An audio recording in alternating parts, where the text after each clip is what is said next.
Please അവരോടൊന്ന് please. Sir, കേരളത്തിലെ പാവപ്പെട്ടവന്റെ സാമൂഹ്യ പെൻഷൻ 6 മാസം കുടിശ്ശികയായത് അടിയന്തര പ്രാധാന്യമുള്ള ഒരു വിഷയമല്ല, ചർച്ച ചെയ്യേണ്ടതില്ല എന്ന് പറയുമ്പോൾ തന്നെ ഈ തെരഞ്ഞെടുപ്പിൽ നിന്നും ഈ സർക്കാർ ഒരു പാഠവും പഠിക്കുന്നില്ല എന്നാണ് മനസ്സിലാകേണ്ടത്.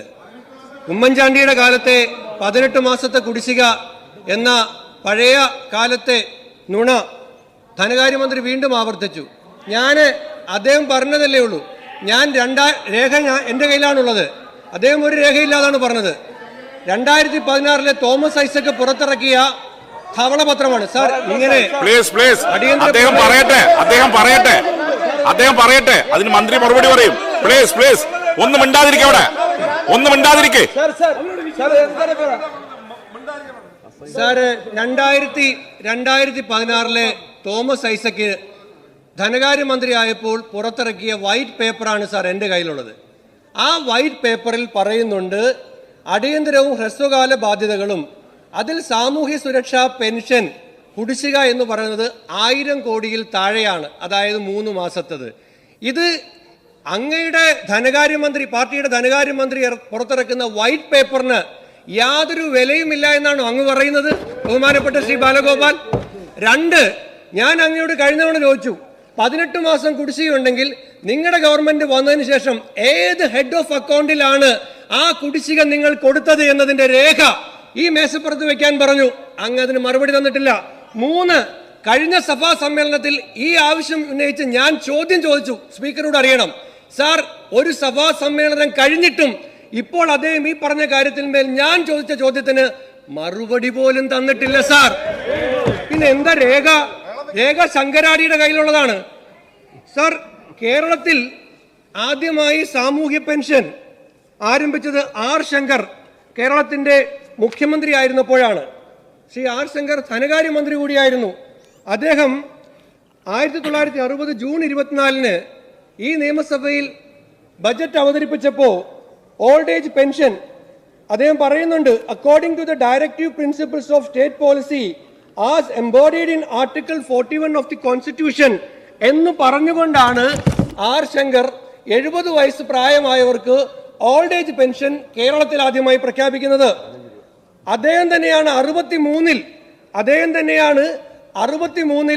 വിധവ പെൻഷനും ആദ്യമായി കേരളത്തിൽ പ്രഖ്യാപിക്കുന്നത്. അദ്ദേഹത്തിന്റെ തന്നെ 63 ബജറ്റിൽ. സാർ, ഇത് പൗരന്റെ ഭരണഘടനാപരമായ അവകാശമാണ്. എന്നാൽ സംസ്ഥാന സർക്കാർ, ഈ സർക്കാർ കേരള ഹൈക്കോടതിയിൽ സമർപ്പിച്ച സത്യവാങ്മൂലമുണ്ട്. ആ സത്യവാങ്മൂലത്തിൽ പറയുന്നത് ഇത് പെൻഷൻ അവകാശമല്ല, കേവലം സഹായമാണെന്നാണ്. സാർ, അതിങ്ങനെ പറയുന്നു, though named pension it is only an assistance. Government has the authority to decide when to disperse the pension, what rate it is to be disbursed. Sir, ഇത് ഭരണഘടനാപരമായ അവകാശമാണെന്ന് പറഞ്ഞുകൊണ്ട് Shankar sir old age pension പ്രഖ്യാപിച്ചിട്ട് ഈ സർക്കാർ ഹൈക്കോടതിയിൽ പറയുകയാണ് ഇത് സർക്കാരിന്റെ ഔദാര്യമാണ്, പൗരന്റെ അവകാശമല്ല എന്ന് പറയുന്നത്. സാർ, ഇതൊരു വെൽഫെയർ സ്റ്റേറ്റിന്റെ കടമയാണ് സാർ. ഒരു പൗരന് വാർദ്ധക്യം, ഭിന്നശേഷി, ദുർബലർ ഇവരെ സംരക്ഷിക്കുക എന്നുള്ളതൊരു വെൽഫെയർ സ്റ്റേറ്റിന്റെ കടമയിൽപ്പെടുന്നതാണ്. അതാണ് ആർട്ടിക്കിൾ 41 പറയുന്നത്. ഇതിൽ നിന്നും ഈ സർക്കാർ പതിയെ പിന്മാറുന്നു എന്ന ആശങ്കയാണ് സാർ ഈ സഭയുടെ മുൻപാകെ ഞങ്ങൾ വയ്ക്കുന്നത്. സാർ, നിങ്ങൾ അധികാരത്തിൽ വരാൻ വേണ്ടിയിട്ട് 2 കാര്യങ്ങൾ ജനങ്ങളെ തെറ്റിദ്ധരിപ്പിച്ചു. അതിലൊന്ന് ഞാൻ ക്ലിയർ ചെയ്തു, ഉമ്മൻചാണ്ടിയുടെ കാലത്തെ 18 മാസത്തെ കുടിശ്ശികയുടെ കള്ളക്കണക്ക്. 2, നിങ്ങൾ ജനങ്ങളോട് പറഞ്ഞു ഞങ്ങൾ അധികാരത്തിൽ വന്നാൽ പെൻഷൻ 2500 രൂപയാക്കും, എല്ലാ മാസവും മുടങ്ങാതെ നൽകും. സാർ, അതാണ് ഇപ്പോൾ 6 മാസം കുടിശ്ശികയായിരിക്കുന്നത്. എന്ന് മാത്രമല്ല, നിങ്ങൾ പാവങ്ങൾക്ക് പെൻഷൻ നൽകാൻ എന്ന പേരിൽ പെട്രോളിനും ഡീസലിനും കേന്ദ്ര സർക്കാർ സെഞ്ചുറിയിൽ എത്തിച്ചതാണ്. അത് 2 രൂപ അതിന് അധികമായി നിങ്ങൾ ഏർപ്പെടുത്തി. അത് പ്രതിസന്ധി രൂക്ഷമാകാൻ മറ്റു വരുമാനങ്ങളൊന്നുമില്ല സാർ. കയർ മേഖല, കശുവണ്ടി മേഖല, കൈത്തറി മേഖല എല്ലാം പ്രതിസന്ധിയിലാണ്. അപ്പോൾ അവിടെയാണ് ഈ 6 മാസത്തെ ക്ഷേമ പെൻഷന്റെ കുടിശ്ശിക കൂടെ വരുന്നത്.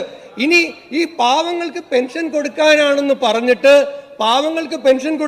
പറഞ്ഞിട്ട് നിങ്ങൾ എല്ലാ നികുതിയും കൂട്ടി, വെള്ളക്കരം കൂട്ടി, വൈദ്യുതി ചാർജ് കൂട്ടി, ഭവന നിർമ്മാണത്തിനുള്ള എല്ലാ നികുതിയും കൂട്ടി, എന്നിട്ടും മദ്യത്തിന്റെ മേലുള്ള സെസ് ഏർപ്പെടുത്തി, എന്നിട്ടും പെൻഷൻ മാത്രം കിട്ടുന്നില്ല. സാർ വിശദീകരണ കുറിപ്പിൽ പറഞ്ഞിട്ടുണ്ട് ഞങ്ങൾ ക്ഷേമനിധി പെൻഷന്റെ സ്ഥിതി എന്താണ് സാർ?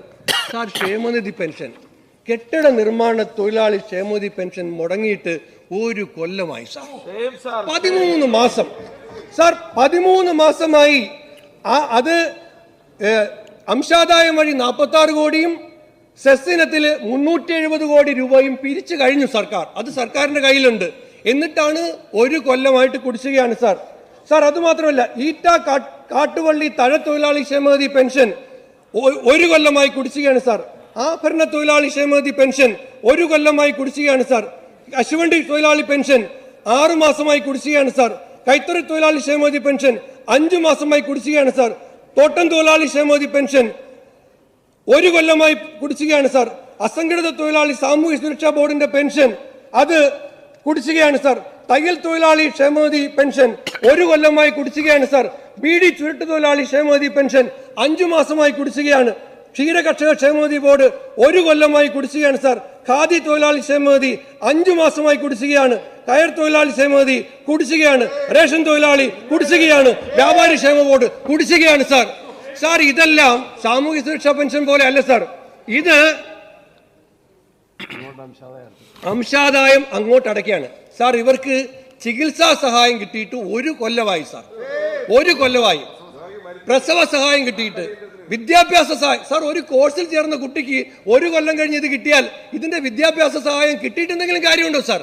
അപ്പോൾ ഈ ആനുകൂല്യങ്ങളെല്ലാം അംശാദായം അങ്ങോട്ട് പിരിച്ചിട്ട് പോലും ഇവർക്ക് കിട്ടുന്നില്ല സാർ. സാർ ഉമ്മൻചാണ്ടിയുടെ കാലത്ത് അദ്ദേഹം പറഞ്ഞുകൊണ്ടാണ് 2ഉം 3ഉം പെൻഷൻ അർഹത ഉണ്ടായിരുന്നു ഒരാൾക്ക്. ഒരു കശുവണ്ടി തൊഴിലാളി അമ്മക്ക് 60 വയസ്സ് കഴിഞ്ഞാൽ വാർദ്ധക്യകാല പെൻഷൻ കിട്ടുമായിരുന്നു. മുമ്പ് 65 ആയിരുന്നു. ഉമ്മൻചാണ്ടിയാണത് 60 ചുരുക്കിയത്. ആ അമ്മ വിധവയാണെങ്കിൽ അവർക്ക് വിധവ പെൻഷൻ കിട്ടുമായിരുന്നു. അവർക്ക് കശുവണ്ടി തൊഴിലാളി ക്ഷേമനിധി ബോർഡിന്റെ ക്ഷേമ പെൻഷനും കിട്ടുമായിരുന്നു. സാർ ഈ 19 തോമസ് ഐസക് ഒരു ഉത്തരവിറക്കിയിട്ട് ഒറ്റ പെൻഷൻ ആക്കി സാർ. അപ്പോ നിർമ്മാണ തൊഴിലാളി ക്ഷേമനിധി ബോർഡിൽ അംഗമായ ഒരാൾക്ക് സാമൂഹ്യ പെൻഷൻ ഇപ്പൊ കിട്ടത്തില്ല സാർ. അങ്ങ് ശ്രദ്ധിച്ചു കേൾക്കണം. 1 കൊല്ലമായി അവർക്ക് നിർമ്മാണ തൊഴിലാളി ക്ഷേമനിധിയും കിട്ടുന്നില്ല. അപ്പൊ കിട്ടിക്കൊണ്ടിരുന്ന സാമൂഹ്യ പെൻഷൻ ഇല്ലാതെയായി. പിന്നെ അവർക്ക് ആകെ കൊടുത്തോണ്ടിരുന്ന നിർമ്മാണ പെൻഷൻ കുടിശ്ശികയാണ്. അപ്പൊ ഫലത്തിൽ 2 പെൻഷൻ കിട്ടിക്കൊണ്ടിരുന്നവർക്ക് ഇപ്പോ 1 പെൻഷൻ പോലും കിട്ടാത്ത സ്ഥിതിയാണ് സാർ. സാർ അതുകൊണ്ട് നിങ്ങൾ എന്തുകൊണ്ട് പരാജയപ്പെട്ടു എന്നറിയാൻ സാർ ഈ 3 ദിവസത്തെ സംസ്ഥാന കമ്മിറ്റിയും 2 ദിവസത്തെ സെക്രട്ടേറിയറ്റ് ഒന്നും വേണ്ട സാർ.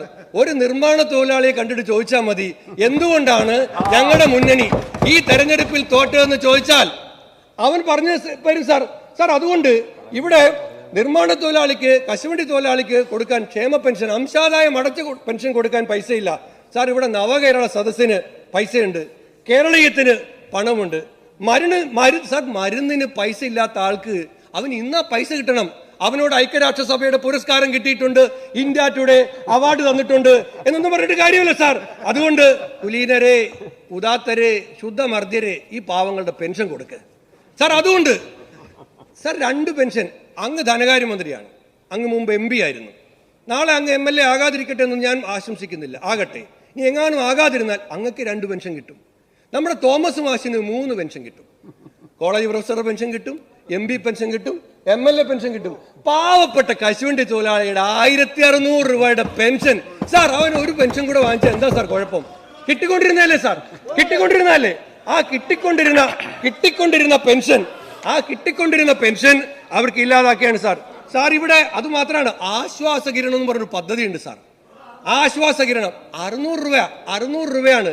600 രൂപയാണ് ഈ, അതായത് കിടപ്പ് രോഗികളെ, അവരെ കൂടെയുള്ളവരെ ചികിത്സിക്കുന്ന, കൂടെ ഇരുന്ന് സഹായിക്കുന്നവർക്ക് കൊടുക്കുന്ന ഒരു പെൻഷനാണ് സാർ. ഞാൻ അവസാനിപ്പിക്കാം. ആ പെൻഷൻ അതൊരു കൊല്ലമായിട്ട് കുടിശ്ശികയാണ് സാർ. ഈ കോക്ലിയർ ഇംപ്ലാന്റേഷൻ നടത്തിയ കുട്ടികളുണ്ട് സാർ. മുനീർ സാഹിബ് ഇവിടെ ഉണ്ട്, ശ്രുതിതരംഗം, ഉമ്മൻചാണ്ടിയുടെ പദ്ധതിയായിരുന്നു. അവരുടെ മെയിൻ്റനൻസിന് പൈസ കൊടുക്കാത്ത കാരണം കോക്ലിയർ ഇംപ്ലാന്റേഷൻ കഴിഞ്ഞ കുട്ടികൾക്ക് സംസാരശേഷി വീണ്ടും നഷ്ടമാണ് സാർ. കൈകൂപ്പി പറയാണ് സാർ, ആ പൈസ കുഞ്ഞുങ്ങൾക്ക് കൊടുക്കണം സാർ. ഞാൻ അവസാനിപ്പിക്കുന്നു സാർ. ഹീമോഫീലിയ രോഗികളുടെ പെൻഷൻ സാർ കുടിശ്ശിക, അതൊന്നും വെക്കരുത് സാർ. നിങ്ങൾക്ക്, ഞാനൊന്നും ആ വാക്ക് ഉപയോഗിക്കുന്നില്ല സാർ, നിങ്ങൾ ദൈവവിശ്വാസികൾ അല്ലെങ്കിൽ പോലും നമ്മളാണല്ലോ സാർ. അതുകൊണ്ട് സാർ അങ്ങ് പറഞ്ഞു 34, ഞങ്ങൾ 50 ലക്ഷം ആക്കിയെന്ന്. സാർ അച്യുതാനന്ദൻ ഗവൺമെന്റ് കാലത്ത് 16 ലക്ഷമായിരുന്നു പെൻഷൻ.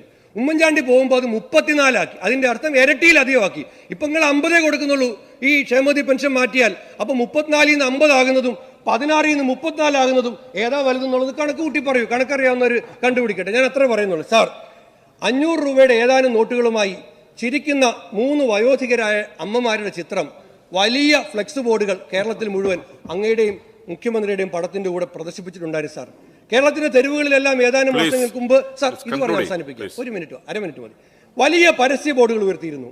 കുടിശ്ശിക ക്ഷേമ പെൻഷന്റെ ഒരു ഭാഗം വിതരണം ചെയ്തപ്പോഴാണ് ഈ 3 500 നോട്ടുമായി 3 അമ്മമാരുടെ ചിത്രം നിങ്ങൾ പരസ്യ പലകയിൽ വെച്ചത്. സാർ ക്ഷേമരാഷ്ട്ര സങ്കല്പത്തിൽ വെൽഫെയർ സ്റ്റേറ്റിന്റെ ഉത്തരവാദിത്തമാണ് പെൻഷൻ. അത് നികുതി പണത്തിൽ നിന്നാണ് നൽകുന്നത്. ഏതെങ്കിലും ക്ഷേമ പെൻഷനുകൾ നൽകുന്നത് പ്രചാരണ ബോർഡുകളായി മുമ്പുള്ള LDF ഗവൺമെന്റ് പോലും വെച്ചിട്ടില്ലായിരുന്നു സാർ. എന്നാൽ നിങ്ങൾ ഈ പാവപ്പെട്ടവരുടെ ദൈന്യതയെ വിറ്റ് വോട്ടാക്കുകയായിരുന്നു. അർഹമായ പെൻഷൻ കൊടുക്കുന്നത് സർക്കാരിന്റെ ഔദാര്യമായി കൊണ്ടാടുകയായിരുന്നു. സാർ അന്ന് റോഡരികിൽ ഉയർന്ന ആ വലിയ ബോർഡുകൾ എവിടെ പോയി സാർ? അതിലുണ്ടായിരുന്ന അമ്മമാർ അവരെവിടെ പോയി? അവരാ പരസ്യ പലകയിൽ നിന്ന് പുറത്തിറങ്ങി തെരുവിൽ പെൻഷന് വേണ്ടിയിട്ട് യാചിക്കുകയാണ് സാർ. ഈ വിഷയം സഭ നിർത്തിവെച്ച് ചർച്ച ചെയ്യണം സാർ. യെസ്, ബഹുമാനപ്പെട്ട മിനിസ്റ്റർ.